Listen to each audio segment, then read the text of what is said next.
एक बड़े नेता हैं, पार्टी के पूर्व राष्ट्रीय अध्यक्ष रहे, अभी वर्तमान में देश के गृह मंत्री हैं।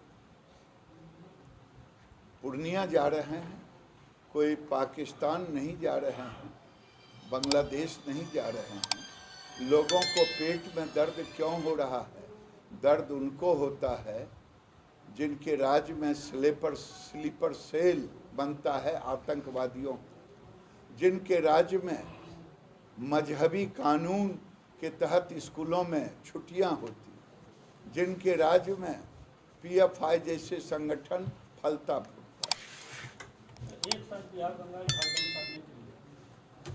एक साथ पूरा देश में हम काम कर रहे हैं। हम पूरे देश में अमित शाह देश की तरक्की के लिए, राज्य की तरक्की के लिए हम काम कर रहे हैं, संगठन के लिए काम कर रहे हैं। स्वाभाविक है, हम जहां नहीं हैं वहां संगठन को और मजबूत करेंगे। पटना का वजह पूर्णिया है। पटना का वजह पूर्णिया है। अब पूर्णिया क्यों नहीं, ये मैं आपसे पूछूं?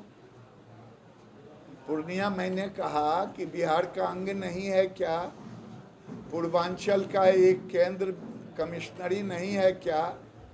क्यों पेट में दर्द हो रहा लोगों को? ठीक है, धन्यवाद। तुकबंदी से नहीं काम चलेगा। 30 किलोमीटर 40 मिनट, आखिर कहाँ थी पुलिस?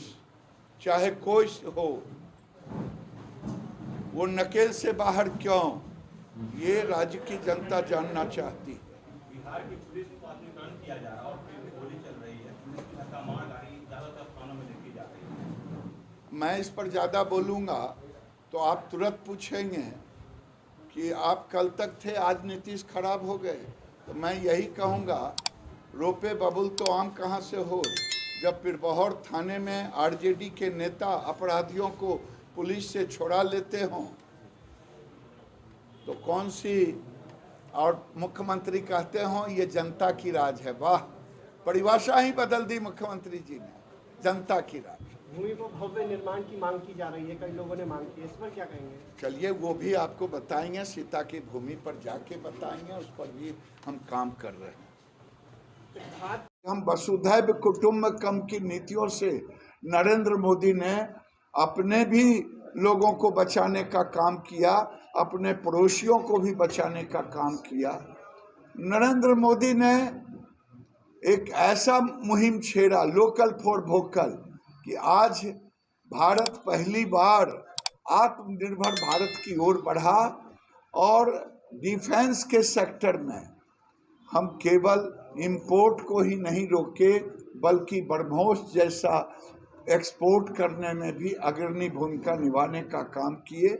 आज नरेंद्र मोदी भारत को एक उस मुकाम पर ले जाने का काम किया है कि पूरी दुनिया में भारतवंशी 66 ऐसे देश हैं जहां आज की तारीख में या तो लोग जाते हैं, इमीडिएट वीजा मिलता, या फिर वीजे का सरलीकरण हुआ है।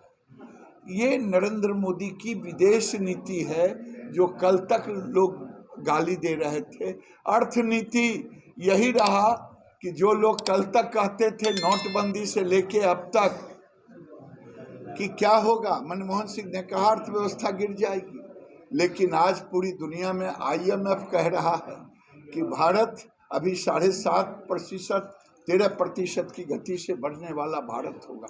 यानी हम छोटे संसाधन में नरेंद्र मोदी के नेतृत्व में एक तरफ भारत के सांस्कृतिक, आज नरेंद्र मोदी भारत को एक उस मुकाम पर ले जाने का काम किया है कि पूरी दुनिया में भारतवंशी 66 ऐसे देश हैं जहां आज की तारीख में या तो लोग जाते हैं, इमीडिएट वीजा मिलता, या फिर वीजे का सरलीकरण हुआ है।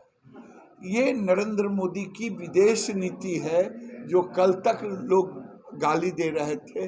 अर्थनीति यही रहा कि जो लोग कल तक कहते थे नोटबंदी से लेके अब तक कि क्या होगा, मनमोहन सिंह ने कहा अर्थव्यवस्था गिर जाएगी, लेकिन आज पूरी दुनिया में IMF कह रहा है कि भारत अभी 7.5% 13% की गति से बढ़ने वाला भारत होगा।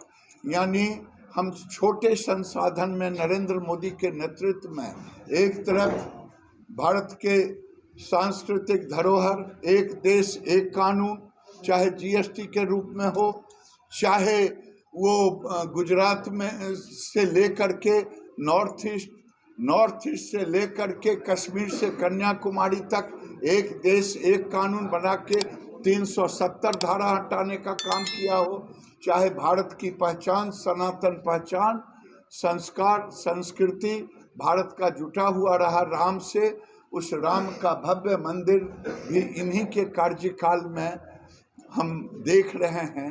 ये नरेंद्र मोदी भारत के वैभव का एक अवतारित पुरुष है और ये अवतारित पुरुष आने वाले दिनों में लोग जो आज भी याद कर रहे हैं, पूरी दुनिया याद कर रहा है। जो अमेरिका कल तक हमें जिस रूप में देखता था, आज अमेरिका हमसे मिलने के लिए, आपने देखा कि पूरा यूक्रेन और रशिया की लड़ाई चल रहा है, भारत के लिए लड़ाई रुकी, 50,000 छात्र के लिए लड़ाई रुकी और दूसरे देश पाकिस्तान के बच्चे भी भारत का तिरंगा लेकर के अपने को सुरक्षित यूक्रेन से बाहर निकले।